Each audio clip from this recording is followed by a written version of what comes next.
Почитувани гледачи, Велес овој викенд ќе биде домаќин на театарски музички фестивал.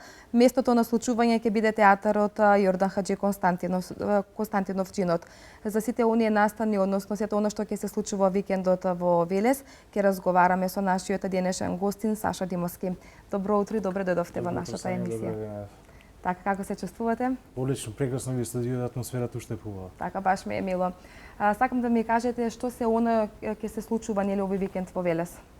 Овој викенд во Велес за прв пат се случува фестивалот Дамите на езерото. Дамите на езерото е дводневен настан кој обединува три всушност настани. Првиот е премиерата на Медеја, вториот е премиерата на Жените од подземјето и третиот, односно последен настан е фестивалот на македонскиот бенд Фолтен.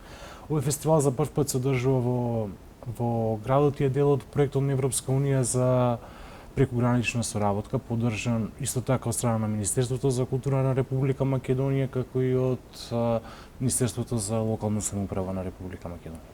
Од каде дојде идејата за да се одржи ваков фестивал? Идејата да се одржи ваков фестивал не станува збор за идеја, всушност станува збор за работа на еден проект за кој што требаше долго време за да стане. Бидејќи кога оперирате со овој тип на фондови, тогаш оперирате и со голем број на документи, така наречена папирологија народски, која што мора да се исполни за да фестивалот, односно настанот да се случи. Регулативата по која се одвива овој фестивал е однапред зададена и ние не можеме многу тука внатре да оперираме со настани, на кое што е важно и дека станува збор за фестивал кој се однесува на античките теми. Во оној дел кој што ги тангира театарските продукции, односно произведбата на мојот текст Медеја во режија на Ненад Витанов и втората представа тоа е Жените од подземјето во режија на Андреј Цветановски. Зошто токму ги одбравте овие две представи да бидат дел од овој настан? Како што кажав, платформата е онапред зададена и треба да бидат некои современи третмани на антички теми, на антички текстови, на антички фабули, на антички предложи, како и да сакате.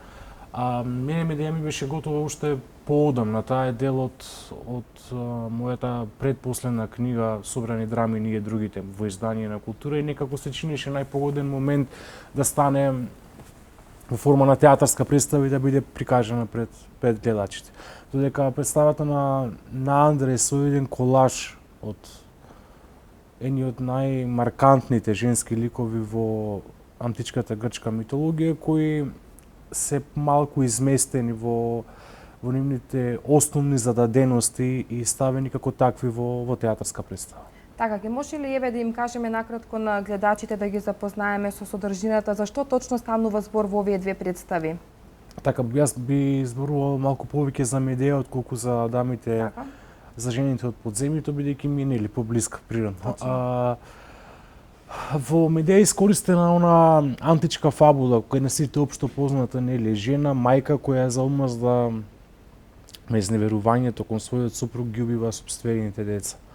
Една од можеби најпотресната тема воопшто која човештвото воопшто ја спознало како таква. Со тоа што јас направив едно пошироко читање на митот за Медеја, настрана оној нели многу познат текст на Еврипид, кој што се однесува токму на тој дел на убиството на децата и на условните последици кои се резултат на тоа убиство на децата, мојот текст тргнува малку пошироко, односно се занимава со митот за грабањето на златното руно, потоа пребегувањето на Медеја, убиството на нејзиниот брат, напуштањето на родната земја, па дури потоа следува оној дел кој што е застапен во Медеја на Еврипид, тоа е убиството на децата и последиците од тоа убиство на децата.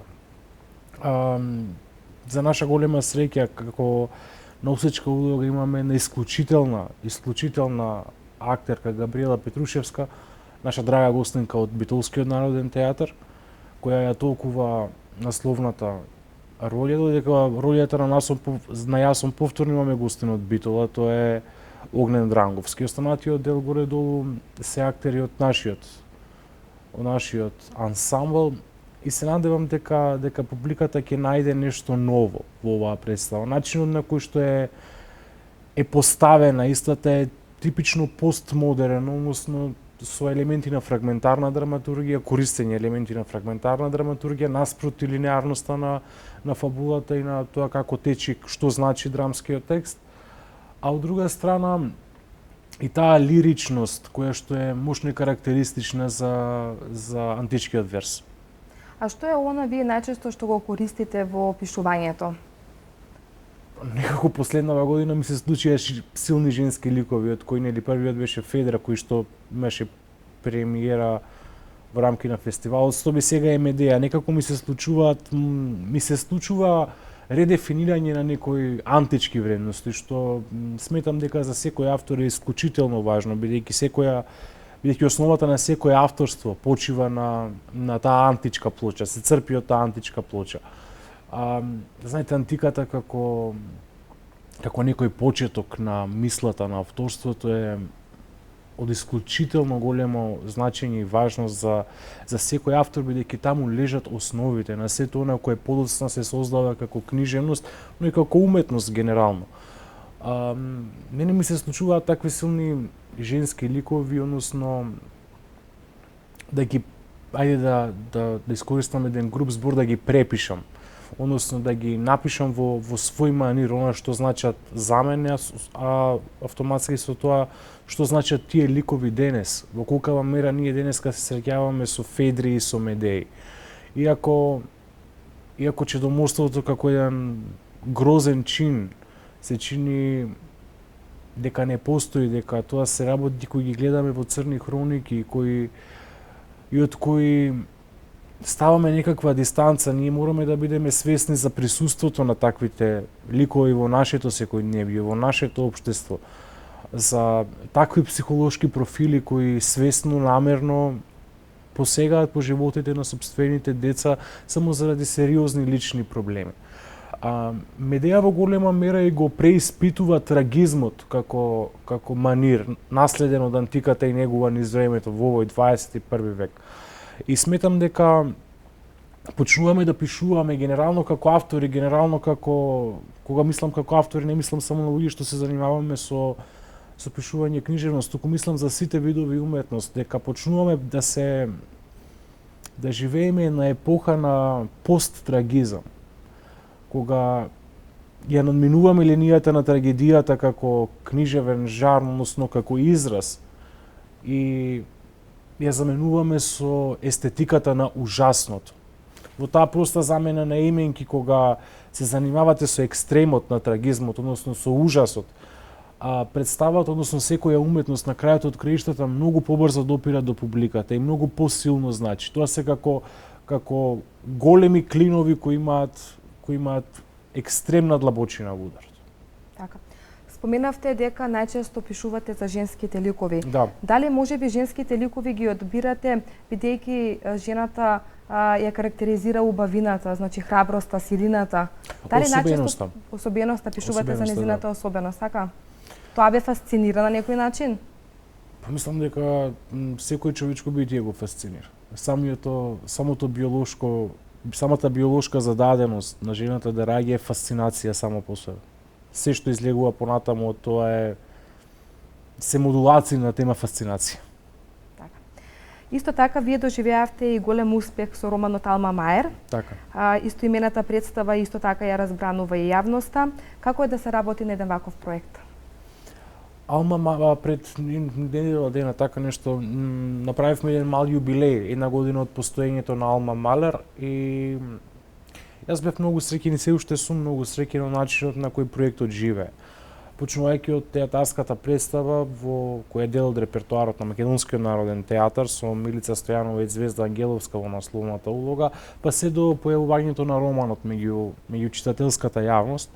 И особено она што ја продолжува приказната на романот, а тоа е англиското издание кое се очекува некаде на средината од оваа година, како и можноста за издање на друг јазик кој веќе се најавуваат, што многу ме радува. Алма Малер ми донесе нешто ново. Секој голем проект, кога работите со големи уметници кои несебично ви се даваат, кои несебично се фрлаат во материјата, а носи зараза на енергија. И сметам дека тоа е основната причина зошто оваа представа живее како што живее и романот. Има таков живот каков што е. Така. А дали представата Алма Малер ги достигна вашите очекувања? Ги надмина, не само што ги достигна. На моје огромно задоволство. Повторно ќе речем, кога работите со уметници од таков калибар, мислам дека не постојат очекувања, туку постои само конечен резултат кој ве изненадува на секоја изведба на представата. А каква е моментално состојбата на драматурзите во Македонија? Постојат ли во Македонија сериозни автори според вас? Се разбира, Македонија од секогаш давала сериозни драмски автори. Едно се драматурзи, друго се нели драмски автори. Со автентични, со силни писма, автори кои одекнуваат дури и во светот, знаете, еден Јордан Плевнеш, еден Дејан Дуковски, Горан Стефановски, тоа се само мал дел од онаа постара генерација драмски автори кои направиле сериозен импакт, почнувајќи од овој Балкан па секаде понатаму. И сметам дека Македонија може многу да понуди во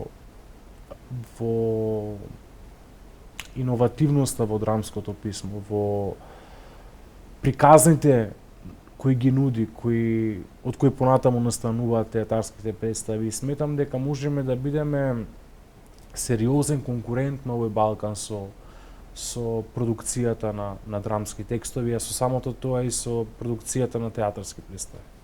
Така. На што сте сконцентрирани во моментов и што е тоа што работите во моментов?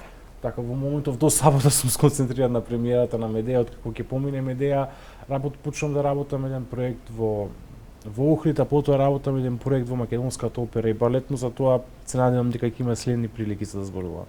Така, се надевам дека имате големи планови кои што нели ќе ги реализирате до прво оваа година. Дали очекувате овој викенд во театарот да има голема посетеност? Се надевам дека Оно што сум сигурен е дека на публиката ќе се понудат одлични уметнички чинови и сметам дека ќе дозна нешто повеќе за себе преку овие две представи, преку прекрасната, исклучителна музика на Фолтин. И сега ги поканувам вашите гледачи да дојдат во театарот. Така, ви благодарам многу на денешното гостување. Исто така и ви ние, сите оние кои што се заинтересирани, можат овој викенд да го посетат театарот Јордан Хаџи Константинов Џинот и да ги видат сите оние настани кои што ќе бидат дел од случувањата. Уште еднаш ви благодарам и така што дојдовте и што ја прифативте нашата покана. Почитувани гледачи, во продолжение сега ви најавувам реклами.